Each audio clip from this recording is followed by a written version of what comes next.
everyone, and hello everyone. Welcome back to the Rest Stop.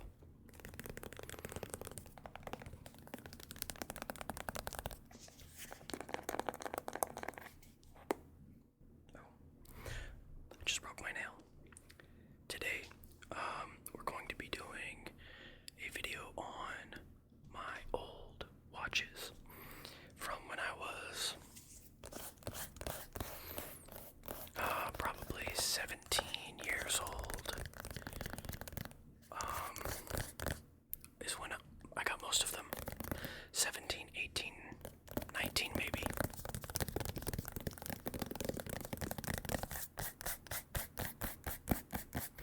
I used to have a huge thing for watches. Now, I want to preface that with I was not rich, okay? I didn't have a lot of money when I would buy my watches. They're cheap watches, okay? I thought they were cool looking, so I would buy them. Or, unfortunately, I don't have my first watch that I ever got, which was gifted to me by my dad. That's probably the only valuable watch that I have. It was just a Tommy Hilfiger watch, and it was like $150. That's the nicest watch that I have. Anyways, let's start.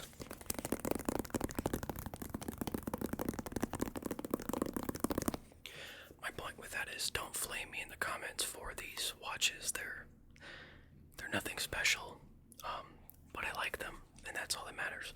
So first, I guess I should present it to you kind of like this. This is actually one of my favorites, I think. I wish it would focus.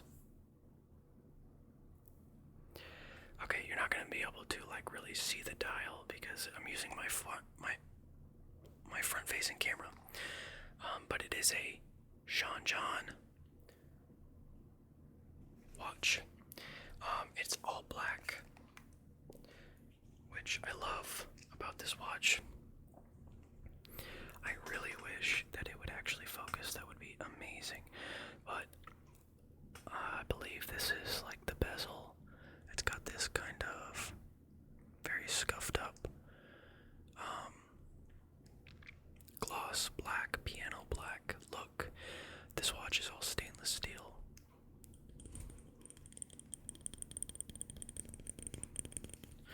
I do not know. I think it's stainless steel. I do not know if it's like a scratch resistant sapphire. We can look. Stainless steel. Japan movement. And it comes with a battery with this leather strap.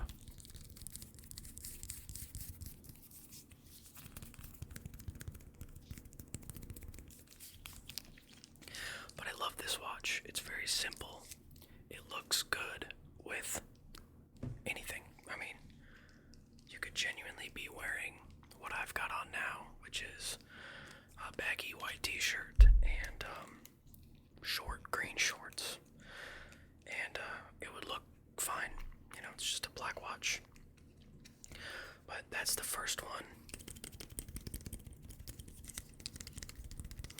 I don't think any of these would even fit me anymore. But there's the first one. The second one, let's go with one without a case. Second one is something, I can't even remember where I got it. But this is, it's an Aldo watch. For those of you that know anything about shoes, Aldo makes shoes. That's their main thing. But it's looks like this. It's got this really cool kind of copper. It's so dirty. Really cool kind of copper look. And then the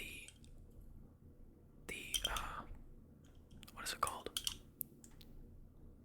The wristband is kind of this rubberized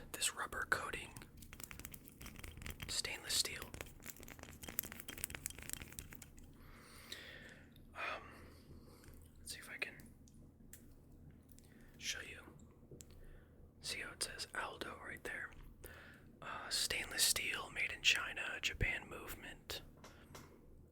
Aldo S-7070. And then the bezel, again, I don't even know if this is this a bezel right here? It's also the same kind of rubberized stainless steel. It's really heavy, this watch.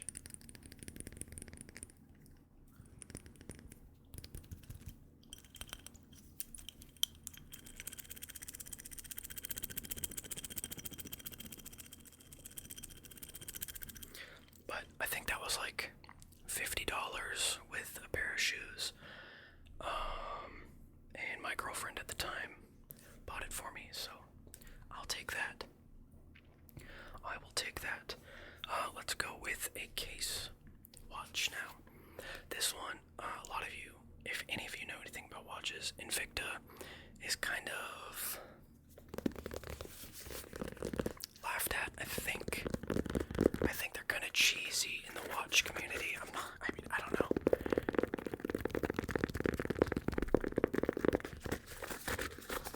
But it's got this cool case.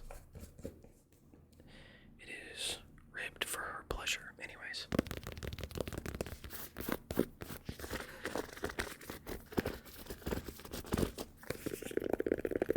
Covered in this kind of pseudo leather. It's definitely not real, and it is. Apparently all the adhesive just now started to come off. Anyways, let's open this up. Bow. It's just another black watch. I guess I have a thing for just, it's not really black, it's kind of more charcoal. But it's got this little pillow. And I believe I bought this while I was on a cruise. My grandparents took me and my cousin, or my grandma took me and my cousin on a cruise when we graduated high school, kind of like a little trip. And it was the most fun I ever had in my life. And if any of you have ever been on a cruise, you know that once you get out into open waters or something, everything is like tax-free or something, because you're not on like US soil. I don't know how it works, but everything is like cheaper, so you can get like brand name stuff, like bags like Michael Kors or Louis Vuitton, stuff like that for cheaper. But anyways, here's this watch. I don't know why my camera doesn't focus on anything. Even when I tap it, it doesn't do anything. But it's this actually kind of handsome looking watch from Invicta. It's got a nice weight to it. It is all stainless steel. I do not like the way that feels, so I'm gonna drop that. But again, not as dark as the first watch, the Sean John.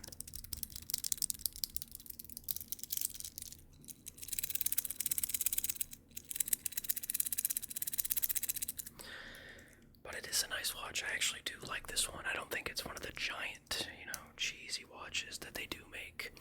I think this one was $150 maybe. It says Invicta Specialty Collection Making History. And it says Trit Night Glow. You won't be able to read any of that, but there's the back, if you can see it. This one on the hands, the minute and the hour hand, it's got, I guess it's called Trit Night, and it glows in the dark. Just so you can see the watch, like what time it is at night. This is all stainless steel, Japan. I can't even read it.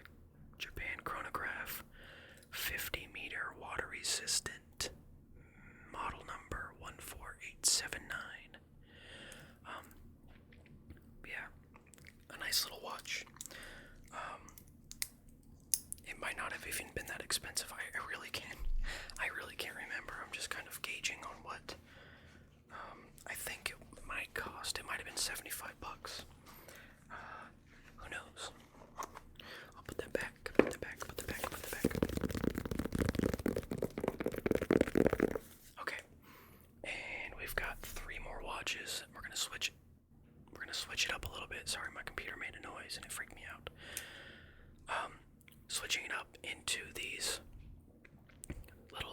G-Shock-esque type watches. This is a Casio. Casio says 5 alarms world time. SGW 100 is the model number. Stainless steel back, water resistant, up to 20 bars of pressure. I bought this watch because it was waterproof, and I think it was when I was really, really heavy into fishing, which I really need to go fishing again. I need a reset in my life, I think. And fishing is a great way to do it, in my opinion. It's got like all the timers and stuff like that.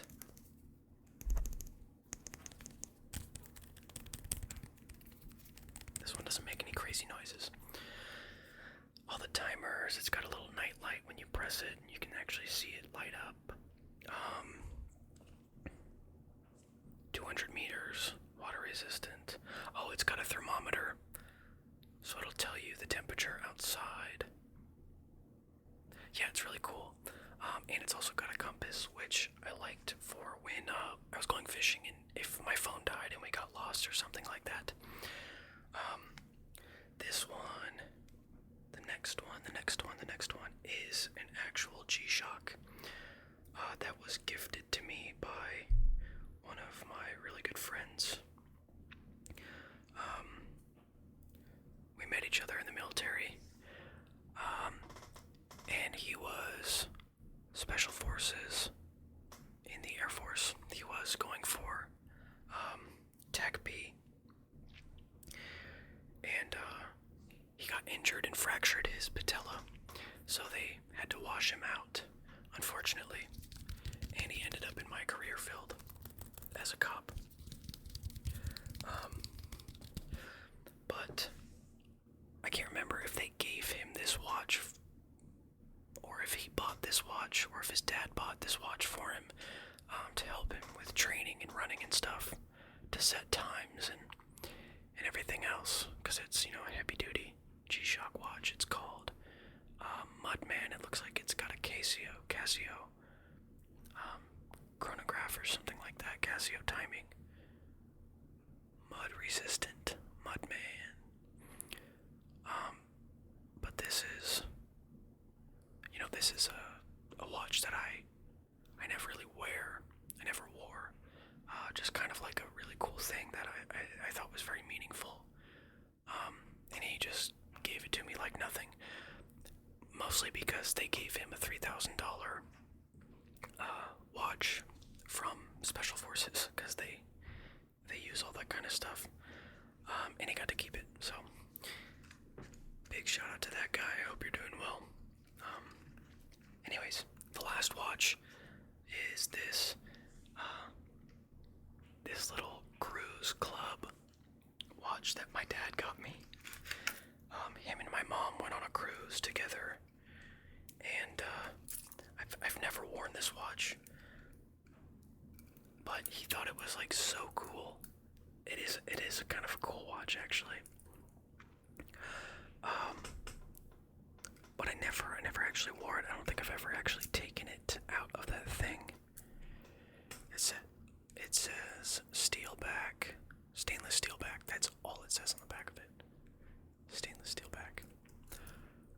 And then in the front, the watch face, it says Cruise Club right there, which you can't really tell. But yeah,